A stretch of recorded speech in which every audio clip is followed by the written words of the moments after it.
Protozoa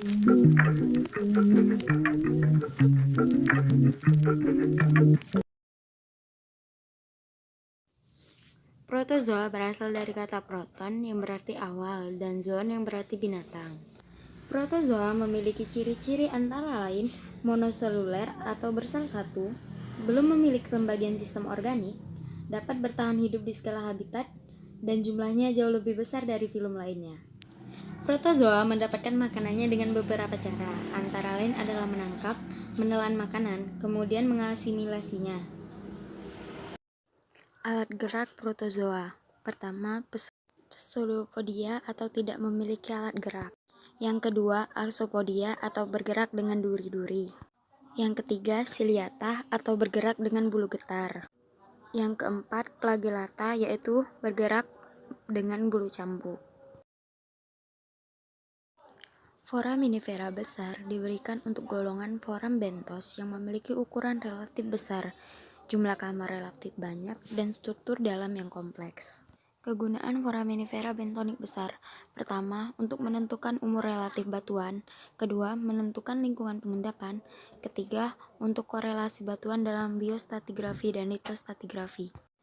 Dalam pengamatan foraminifera besar, terdapat dua kenampakan sayatan, yaitu sayatan horizontal dan sayatan vertikal.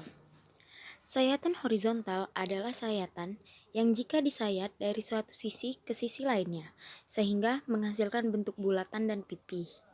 Sedangkan sayatan vertikal adalah sayatan yang disayat secara tegak lurus, sehingga menghasilkan sayatan yang berbentuk lonjong. Foraminifera pertama kali muncul pada zaman Jura, yang diwakili oleh golongan Globigerinidae. Selanjutnya, meluas dan meningkat hingga ke zaman Tersier dan Kuarter. Cangkang foraminifera terdiri dari bentuk tes, yaitu bentuk keseluruhan dari cangkang foraminifera. Bentuk kamar, yaitu bentuk dari masing-masing kamar bentukan tes. Septa, yaitu dinding batas antara kamar satu dengan yang lainnya. Sutur, yaitu garis yang terlihat pada dinding luar tes, merupakan perpotongan septa dengan dinding. Planispiral, yaitu sifat terputar pada suatu bidang, di mana jumlah kamar ventral dan kamar dorsal adalah sama. Trochospiral adalah sifat terputar tidak pada satu bidang, dan jumlah kamar ventral dan dorsal tidak sama. Streptospiral adalah sifat yang mula-mula trochospiral kemudian berubah menjadi planispiral sehingga menutupi kamar-kamar sebelumnya.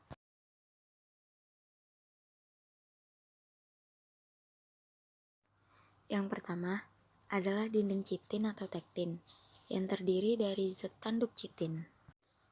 Yang kedua adalah dinding arenacous dan agglutinoous, yaitu zat atau mineral asing yang mengelilingi cangkangnya.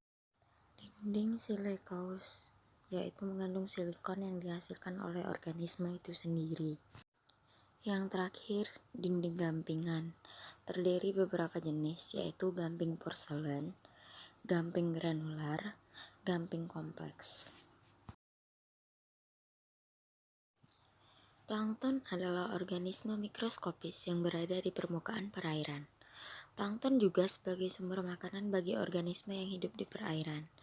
Dengan cara hidupnya yang mengambang, mengapung, atau melayang, dan kemampuan berenang terbatas sehingga mudah terbawa oleh arus.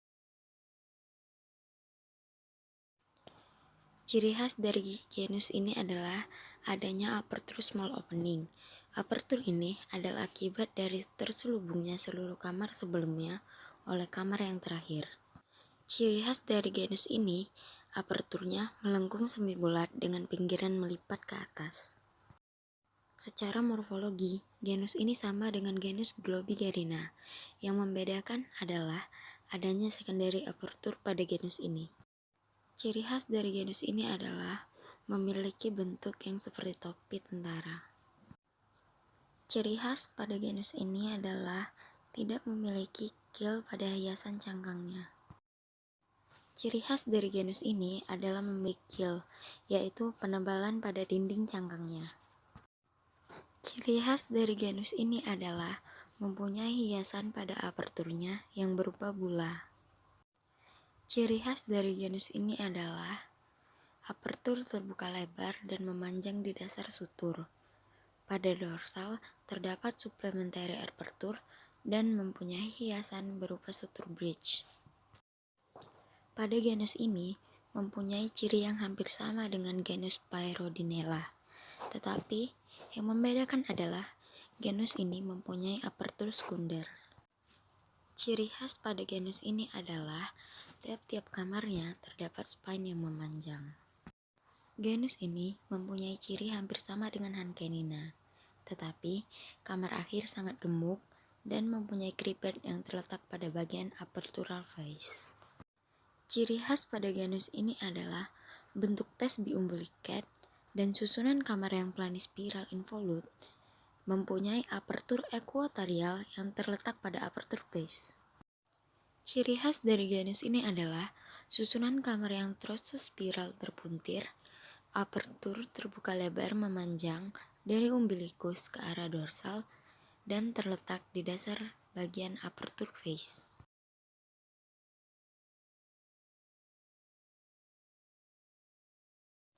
PAI umbilikal adalah di mana apertur terletak di umbilikal atau di pusat. PAI umbilikal ekstraumbilikal adalah di mana aperturnya berada di pusat sampai ke periferi. PAI ekuatorial adalah di mana aperturnya berada putaran akhir sebelum putaran periferi. Secondary aperture atau supplementary aperture adalah apertur tambahan yang ukurannya lebih kecil daripada apertur yang utama. Aksesoris aperture adalah apertur tambahan yang berada pada permukaan cangkang.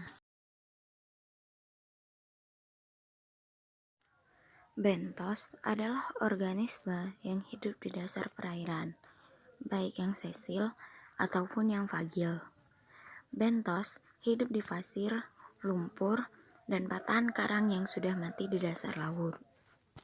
Keberadaan hewan bentos pada suatu perairan sangat dipengaruhi oleh berbagai faktor lingkungan, baik biotik maupun abiotik.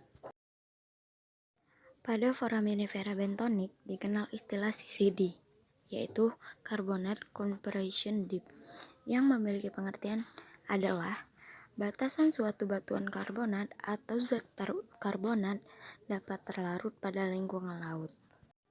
Pada perairan Samudra Pasifik, kedalamannya berkisar 4.200 sampai 4.500 meter. Pada perairan Samudra Atlantik, kedalamannya berkisar pada kedalaman 5.000 meter. Sedangkan pada kedalaman Samudra Hindia, kedalamannya berkisar di antara Samudra Pasifik dan Samudra Atlantik.